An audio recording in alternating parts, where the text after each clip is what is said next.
자, 오늘 에베소서 말씀을 보게 되는데요. 지난번 5월까지 우리가 가정의 달 이야기를 하면서 깨어진 관계, 가정의 관계라고 하는 그런 주제로 저희가 창세기 말씀을 살펴보았습니다. 끊임없이 창세기 3장부터 해서 4장에 이르기까지 부부의 관계, 그리고 부모와 자녀의 관계, 그리고 부모와 자녀의 관계를 넘어서서 형제 간의 관계, 또 이웃 간의 관계, 모든 관계가 깨어지는 그러한 상황들을 저희가 말씀을 통해서 살펴보았습니다. 왜 깨어졌다라고 말씀을 드렸나요? 그건 다른 이유가 아니에요. 아담과 하와가 범죄했기 때문에, 바로 내가 하나님이 되려고 했기 때문에 그런 일들이 일어났습니다.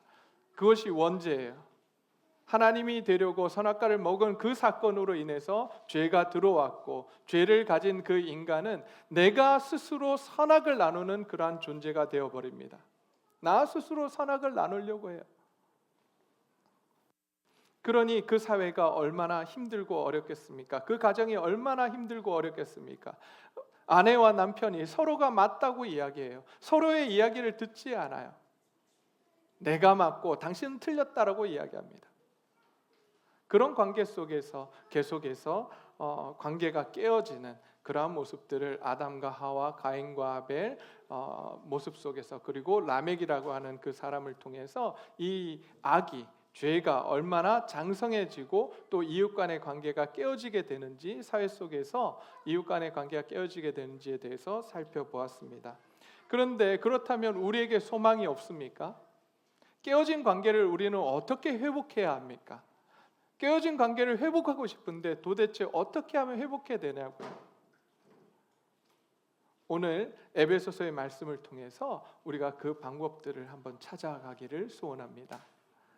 그래서 오늘 에베소서 2장 1절부터 10절까지 말씀을 살펴보고요. 다음 주에는 오늘 본문에 나왔듯이, 오늘 주보에 나왔듯이 에베소서 5장 21절부터 33절까지의 말씀, 그리고 마지막에 저희가 6장의 말씀을 살펴보면서 우리가 깨어진 관계를 도대체 어떻게 회복할 수 있는가에 대해서 우리가 살펴보고자 합니다. 네, 여러분, 에베소서는 어떤 책입니까? 어떤 말씀입니까? 에베소서는 저자가 누구일까요? 네, 사도 바울로 알려져 있습니다. 그러면 수신자는 누구일까요?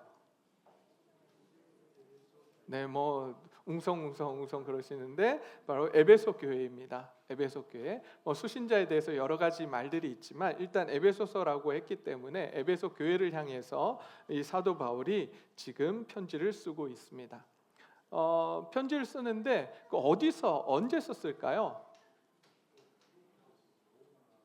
에베소서는 우리가 사도 바울의 이 서신 중에 옥중서신이라고 하는 책 편지가 있습니다. 옥중서신. 옥중서신이 어떤 의미일까요?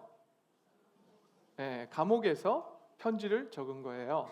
그게 네 편의 편지가 있는데 그 편지가 무엇이냐면 에베소서, 빌립보서, 골로새서, 그 다음에 빌레몬서, 이 4개의 편지입니다. 뭐라고요? 에베소서, 빌립보서, 골로새서, 빌레몬서, 이 4가지의 편지가 사도 바울이 옥중에 있을 때 적은 편지입니다. 그래서 이 옥중에서 편지를 로마 가택연금 때 AD 62년경에 이 편지를 적었고요.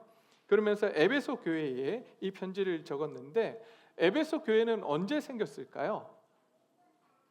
여러분, 사도 바울의 요즘 저희가 계속해서 사도행전을 살펴보면서 사도 바울이 선교 여행을 떠나는 모습을 저희가 살펴보았습니다. 1차 선교 여행이 끝이 났고요. 자, 2차 선교 여행을 떠나게 됩니다. 이 2차 선교 여행 때 세운 교회가 바로 에베소 교회입니다. 그리고 나서 2차 선교 여행 때 세우고 이제 다시 3차 선교 여행 때 에베소에서 얼마를 머무냐 하면 2년 3개월이라는 시간을 머물면서 거기서 말씀을 가르쳤던 그러한 교회가 바로 에베소 교회입니다.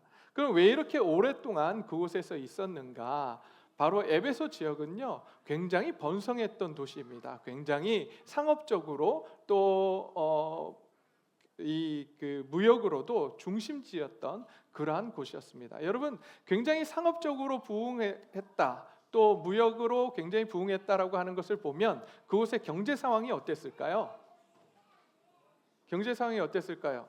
풍요했겠죠. 그렇기 때문에 거기에 또한 무엇이 들어오냐면 여러 가지 신들이 들어오게 되고요. 특별히 이 당시 에베소 지역에는 아데미 신전이라고 하는 유명한 신전이, 여신의 신전이 거기 있었습니다. 뿐만 아니라 여러 가지 다른 신전들이 거기 존재했었고요. 그런 지역이 바로 에베소 지역이었습니다. 이런 에베소 교회를 향해서 사도 바울이 이 에베소서를 썼고, 이 에베소서의 구성을 보게 되면 크게 두 부분으로 나눕니다. 첫 번째는 1장부터 3장까지는 우리가 어떻게 구원을 받았는가라고 하는 이러한 교리적인 이야기를 하고요.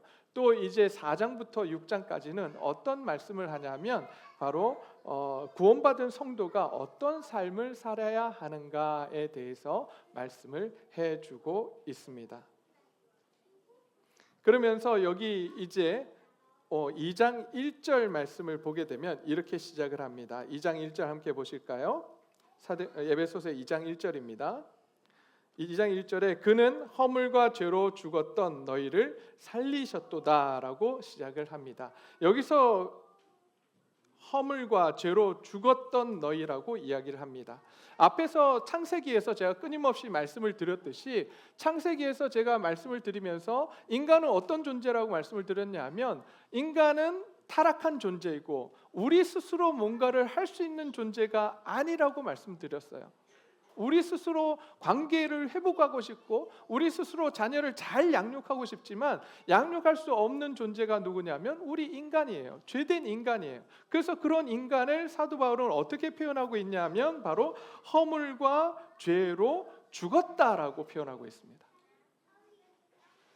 여기서 허물과 죄라고 하는 건 어떤 거냐면 바로 우리가 앞에서 살펴봤던, 창세기에서 살펴봤던 내가 하나님 되고자 하는 그 죄, 내 스스로 선악을 나누며 하나님과 같이 살아가려고 했던 그 죄로 인해서 우리가 죽었다라고 말씀을 해주고 있습니다. 여러분, 죽은 사람이 할 수 있는 게 무엇이 있습니까? 여러분, 죽은 사람이 무엇을 할 수 있습니까? 아무것도 못해요. 아무것도 할 수 없다고요. 그런 존재가 누구라고요? 우리였어요. 아무것도 할 수 없는 허물과 죄로 인해서 죽었다라고 사도 바울은 선포합니다. 그런 사람들이 우리예요. 그런 사람들이 관계 회복을 하겠다고요? 안 돼요. 그런 사람들이 선을 행하겠다고요? 그것도 안 됩니다. 할 수 있는 게 아무것도 없는 그러한 상태의 존재가 우리였다라고 지금 말씀을 해주고 있습니다. 그러면서 그 다음에 우리 인간이 어떤 존재인가 2절 말씀에서 이렇게 설명을 해주고 있습니다. 그때 너희는 그 가운데서 행하여 이 세상 풍조를 따르고 공중의 권세 잡은 자를 따랐으니 곧 지금 불순종하는 아들들 가운데서 역사하는 영이라. 전에는 우리도 그 가운데서 우리 육체의 욕심을 따라 지내며 육체와 마음에 원하는 것을 하여 다른 이들과 같이 본질상 진노의 자녀였더니라고 설명을 해주고 있습니다. 첫 번째로 인간은 어떤 존재냐? 죽은 존재예요. 죽은 존재, 죽었다. 두 번째 사도 바울은 이렇게 이야기합니다. 너희가 종된 존재다.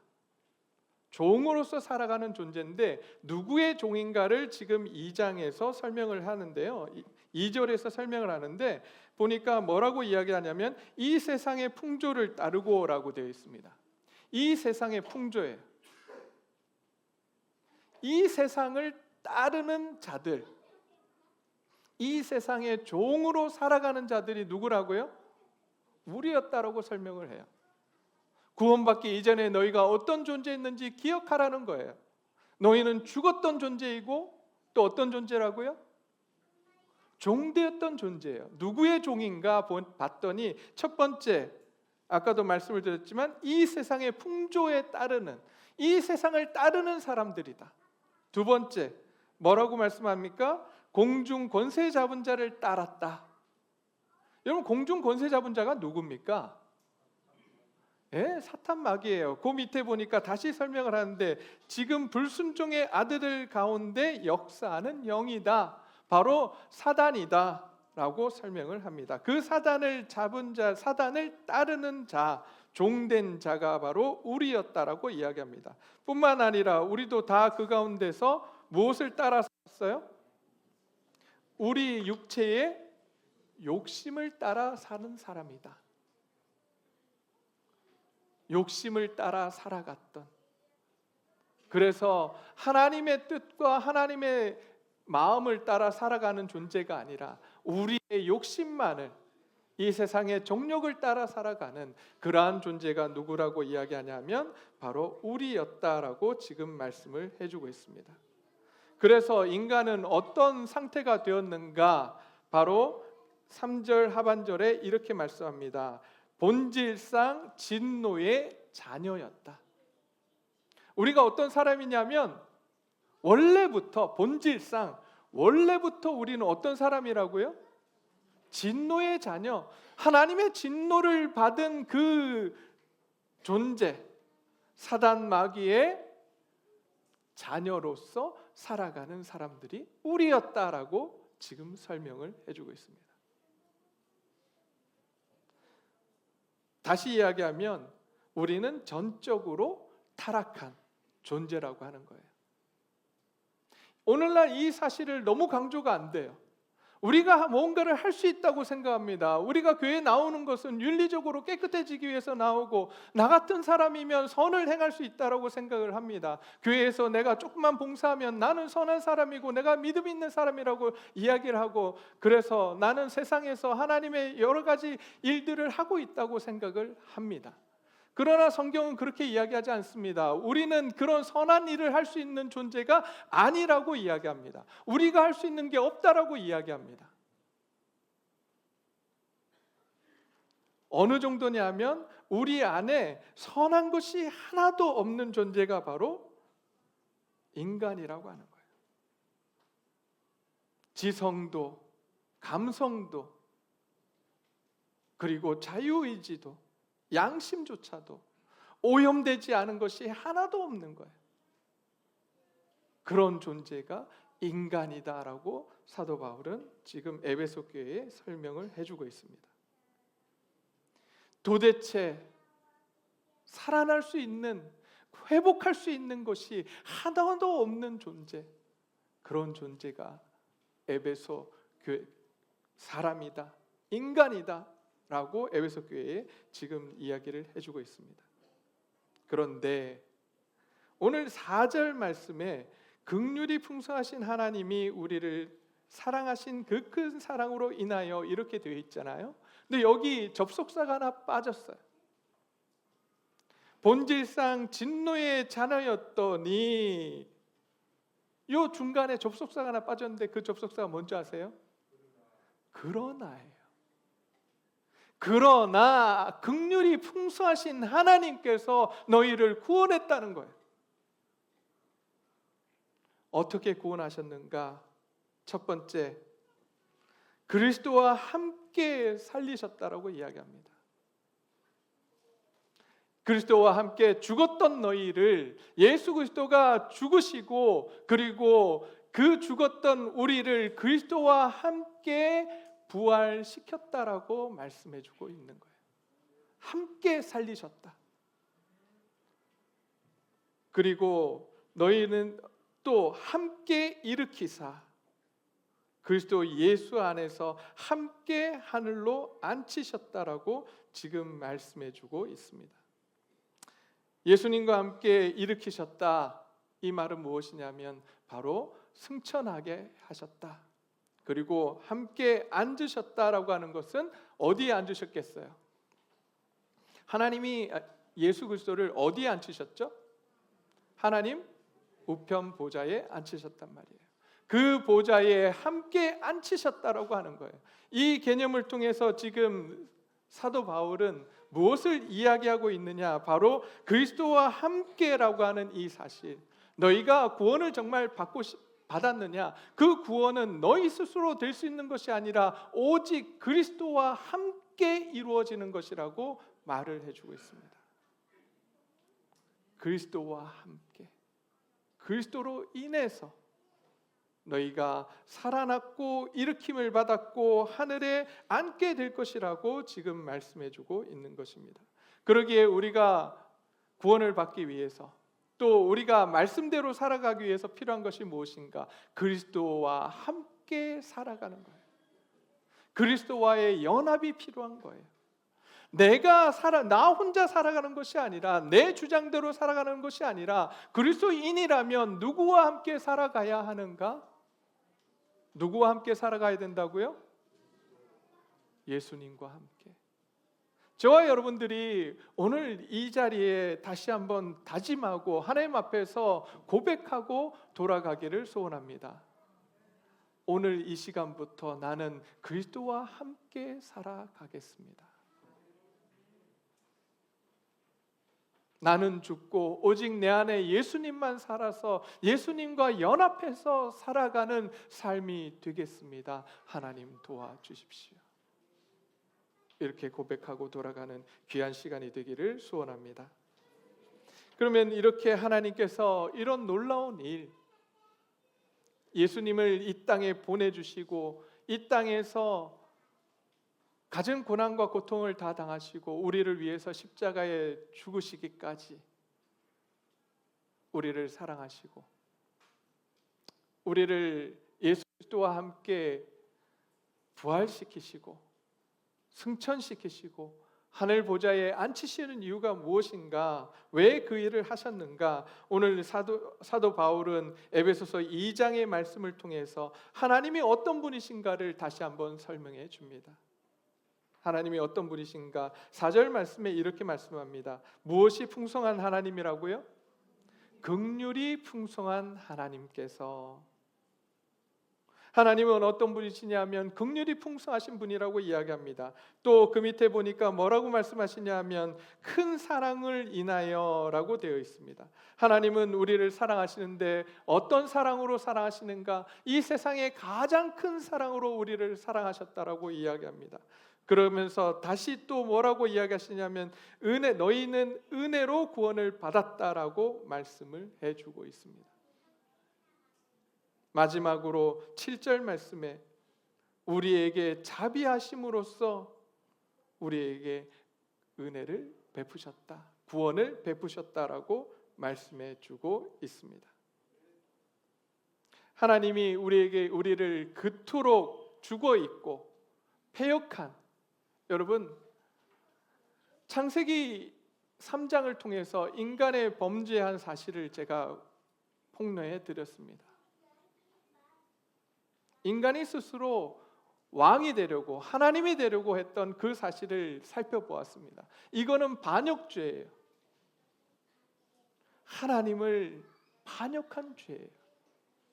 그런데 그 반역한 죄인들을 향해서 하나님은 우리가 3장에서 4장에서 살펴보았지만 끊임없이 아담과 하와에게 다가가시며 무엇을 베푸셨어요?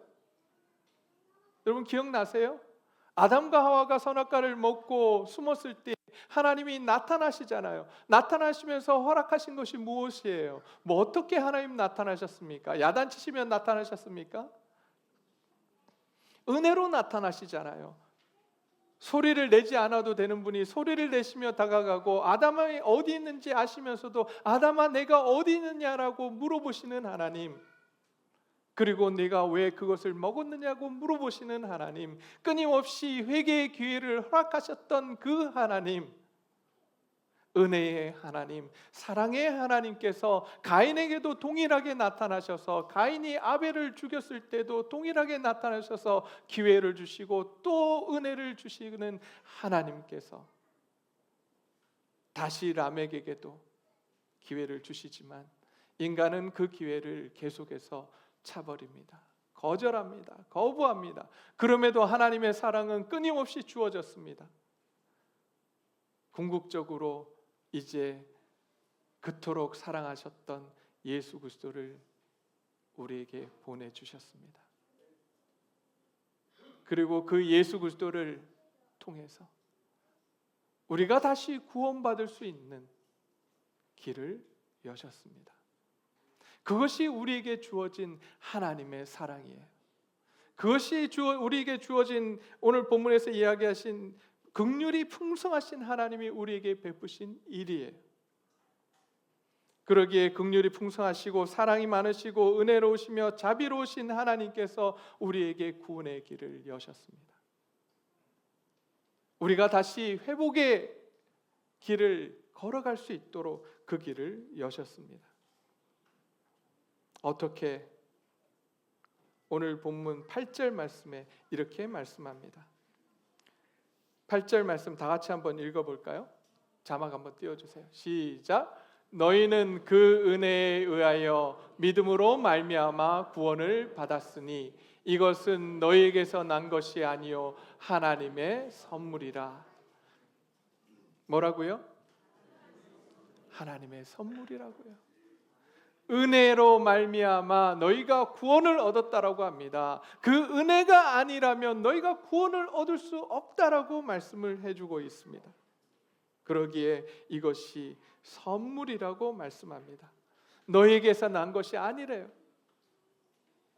우리에게서 날 수 없는 것이라고 이야기하는 거예요. 너희 스스로 구원받을 수 없다라고 이야기합니다. 저와 여러분들이 이 사실을 깊이 새기기를 소원합니다. 우리의 선함으로, 우리의 능력으로, 우리의 지혜로 구원을 얻을 수가 없어요. 오직 하나님의 은혜로 말미암아 우리가 구원을 얻게 됩니다. 그 구원을 얻은 존재는 어떤 존재인가? 10절 말씀에 이렇게 말씀합니다. 우리는 그가 만드신 바라 그리스도 예수 안에서 선한 일을 위하여 지으심을 받은 자니라고 말씀하세요. 이제 예수 그리스도로 말미암아서 우리는 새로운 존재가 되었다라고 합니다. 새로운 피조물이 되었다라고 합니다. 이전 것은 지나갔으니 보라 새 것이 되었다라고 말씀합니다. 이제 우리는 예수 그리스도로 인해서 전에는 선한 일을 할 수 없는 존재, 우리는 관계를 회복을 하고 싶은데 그 관계 회복을 할 수 없는 존재였어요. 그런데 이제 예수님께서 이 땅에 오셔서 우리를 위하여 십자가에서 죽으심으로 우리가 그 예수 그리스도를 믿기만 하면 이제 예수 그리스도로 말미암아서 새로운 피조물이 되었다라고 선포해 주고 있습니다. 근데 이 새로운 피조물, 새로운 존재는 무엇을 하기 위해서 주어진 존재인가? 10절 말씀에 이렇게 말씀합니다. 선한 일을 위하여 지으심을 받았다. 하나님의 일들, 하나님의 뜻을 이루기 위해서 너희가 구원을 받았다. 새로운 피조물이 되었다라고 말씀합니다. 그 하나님의 뜻이 무엇인가? 다른 것이 아니라 우리의 관계가 원래대로 회복되는 거예요. 하나님과의 관계가 회복되고 부부와의 관계가 회복되고 부모와 자녀 간의 관계가 회복되고 형제 간의 관계가 회복되며 이웃 간의 관계가 회복되는 일, 그것이 바로 하나님께서 원하시는 일인 것입니다. 그런데 그 일이 선한 일을 위하여 지으심을 받았는데 어디서 어떻게 그 일을 할 수 있느냐? 오늘 10절 말씀에서 이렇게 말씀합니다. 그리스도 예수 안에서 선한 일을 위하여 지으심을 받았다라고 설명해 주고 있습니다. 누구 안에서요? 그리스도 예수 안에서. 여러분, 끊임없이 우리는 생각해야 합니다. 우리가 어떠한 존재인지 생각해야 됩니다. 우리는 예수 그리스도의 은혜가 아니라면 뭐 할 수 있는 것이 아무것도 없음을 고백해야 합니다. 우리는 할 수 없어요. 근데 우리는 계속해서 이야기합니다. 내가 할 수 있다고, 내가 할 수 있다고, 그것은 내가 하는 것이라고, 내 인생은 내 것이라고 이야기합니다. 성경은 끊임없이 그렇지 않다라고 이야기합니다. 너는 할 수 없고 네가 선택하는 것은 악할 수밖에 없다라고 이야기합니다. 그러기에 성경은 끊임없이 이야기합니다. 예수 그리스도 안으로 들어오라고. 예수님 안에 생명이 있고 예수님 안에 평안이 있고 예수님 안에 안식이 있다고 우리에게 설명을 하고 있습니다. 우리가 이제 그 예수님 안으로 들어가기를 소원합니다. 나를 주장하지 않고 이제 예수님 안에 들어가서 우리가 예수님 안에서 관계 회복을 이루는 놀라운 역사가 있기를 간절히 소원해 봅니다. 그래서 에베소서는요, 4가지의 새로운 것들을 이야기합니다. 첫 번째, 우리에게 새로운 생명을 허락하신다. 두 번째, 새로운 사회를 하나님께서 만드시기를 원하신다. 그리고 새로운 관계를 새로운 법을 만들길 원하시고 이제 새로운 관계를 만들어 가기를 원하신다라고 말씀해 주고 있습니다.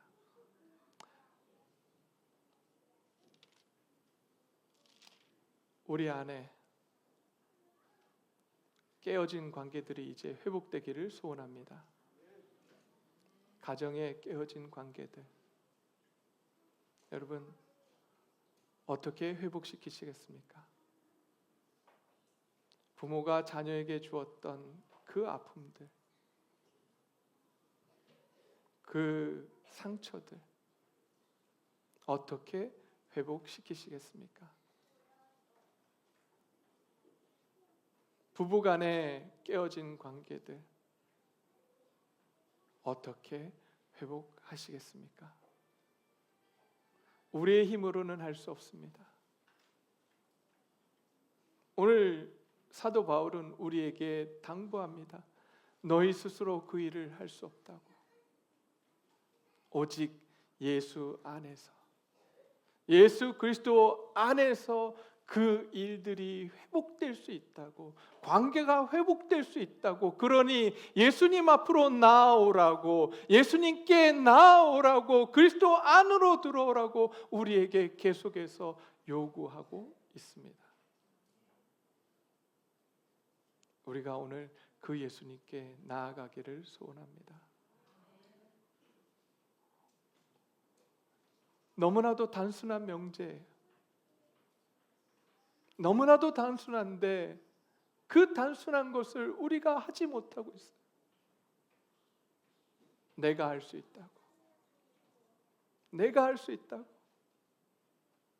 그래서 기도하지 않아요. 저는요, 저희 어머니 세대, 저희 어머니의 기도로 성장해 왔습니다. 부족하고 연약하지만 어머니의 기도로 지금까지 걸어왔습니다. 여기 계신 어머님들, 자녀를 위해서 기도해 주시기를 바랍니다. 끊임없이 기도하시기를 바랍니다. 우리가 할 수 있는 것, 그것은 예수 안에서 살아가는 거예요. 다르게 이야기하면 우리가 하나님 앞에 우리 자녀를 맡기고 이 자녀를 하나님 손에 올려드리는 거예요. 기도하는 거예요. 무릎으로 하나님 앞에 나아가는 거예요.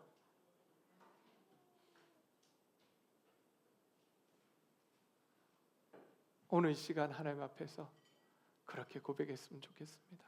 하나님, 내가 할 수 있는 거 없습니다. 하나님의 그 놀라우신 은혜로 자녀를 주었는데